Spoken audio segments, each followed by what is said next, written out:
الحمد لله الذي أنزل على عبده الكتاب ولم يجعل له عوجا قيما لينذر بأسا شديدا من لدنه ويبشر المؤمنين الذين يعملون الصالحات أن لهم أجرا حسنا ماكثين فيه أبدا وينذر الذين قالوا اتخذ الله ولدا ما له به من علم ولا لآبائهم كبرت كلمة تخرج من أفواههم إن يقولون إلا كذبا فلعلك باخع نفسك على آثارهم إن لم يؤمنوا بهذا الحديث أسفا إنا جعلنا ما على الأرض زينة لها لنبلوهم أيهم أحسن عملا وإنا لجاعلون ما عليها صعيدا جرزا أم حسبت أن أصحاب الكهف والرقيم كانوا من آياتنا عجبا إذ أوى الفتية إلى الكهف فقالوا ربنا آتنا من لدنك رحمة وهيئ لنا من أمرنا رشدا فضربنا على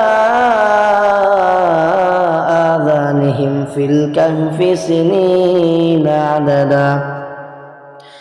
ثم بعثناهم لنعلم أي الحزبين يحصى لما لبثوا أمدا نحن نقص عليك نبأهم بالحق إنهم فتية آمنوا بربهم وزدناهم هدى وربطنا على قلوبهم إذ قاموا فقالوا ربنا رب السماوات والأرض لن ندعو من دونه إلها لقد قلنا إذا شططا هؤلاء قوم اتخذوا من دونه آلهة لولا يأتون عليهم بسلطان بين فمن أظلم ممن افترى على الله كذبا وإذ اعتزلتموهم وما يعبدون إلا الله فأووا إلى الكهف